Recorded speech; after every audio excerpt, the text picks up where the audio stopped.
Halo semuanya, selamat datang kembali di Opsiana Podcast. Di episode kali ini gue pengen sharing aja tentang beberapa hal yang gue sesali ketika bisnis yang dulu gue jalani itu gue tutup. Jadi di sekitar tahun 2017, pas itu zaman kuliah, gue itu running sebuah bisnis bareng temen gue atau partner gue. Dan bisnis itu berjalan lumayan lancar sekitar 1 tahun lebih, mau ke 2 tahun. Tapi di tahun 2019 awal, akhirnya gue dan temen gue memutuskan untuk menutup bisnisnya. Bukan karena masalah cash, bukan karena masalah idealis, bukan karena salah langkah atau gimana, karena memang ada jalur yang harus ditempuh masing-masing pihak. Karena saat itu gue kuliah dan udah masuk ke dunia kerja, jadi gue memutuskan untuk pisah jalan.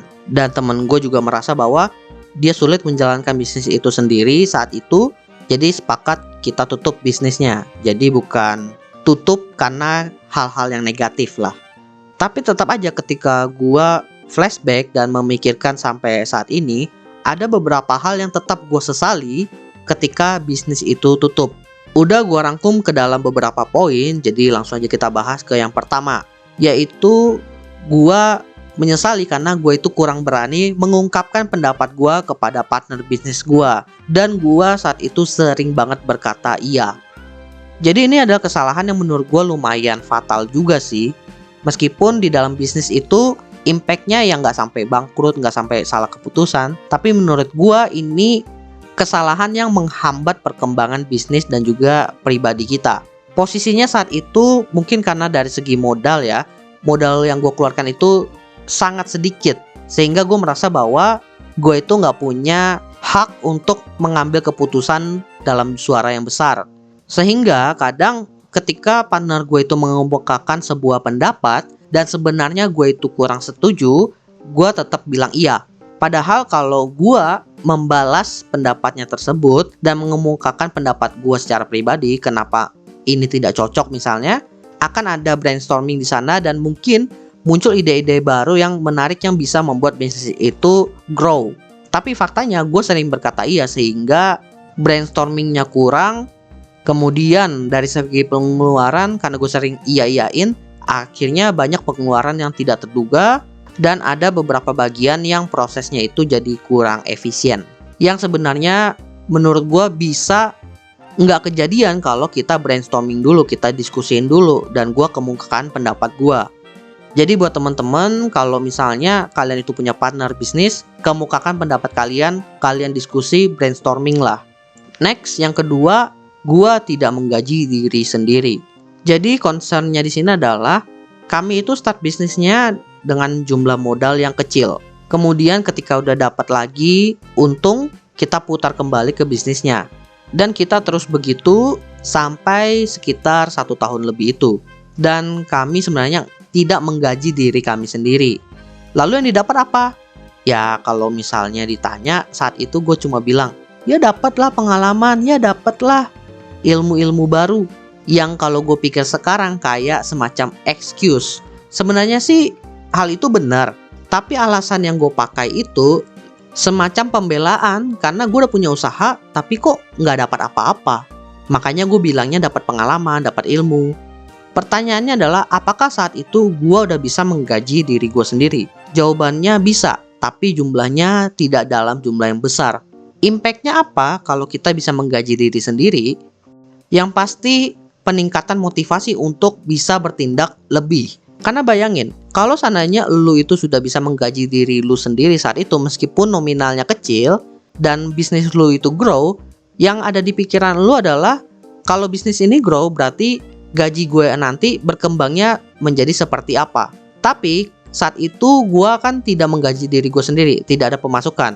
Pertanyaan gue adalah kapan gue bisa menggaji diri gue sendiri? Dan itu nggak ada jawaban yang jelas, nggak ada hitung-hitungan yang pas.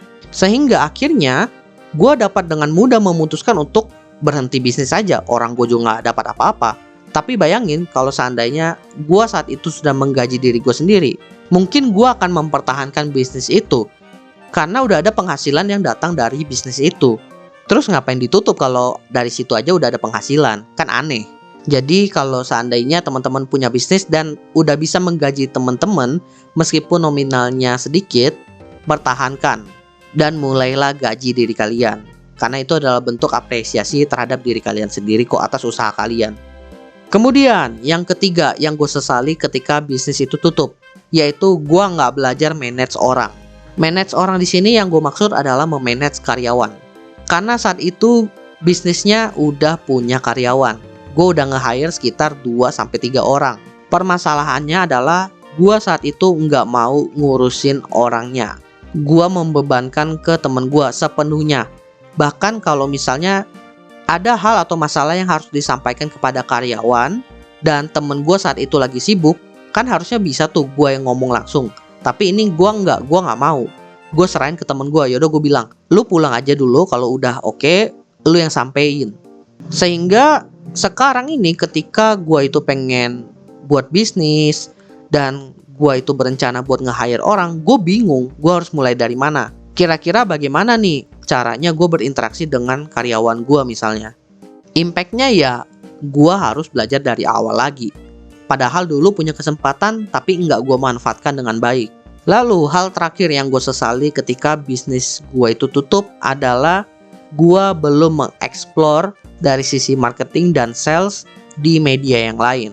Karena dulu posisi gue memang megang marketing dan sales. Tapi yang gue manfaatkan di situ cuma sekitar 2 tools, dan 2 tools itu adalah marketplace, Tokped dan juga Shopee.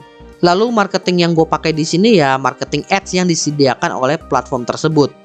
Padahal di tahun-tahun itu udah ada platform digital yang lain untuk marketing kayak Facebook Ads, Google Ads. Tapi enggak gue explore. Apa karena masalah dana? Jawabannya enggak, dana ada kalau mau.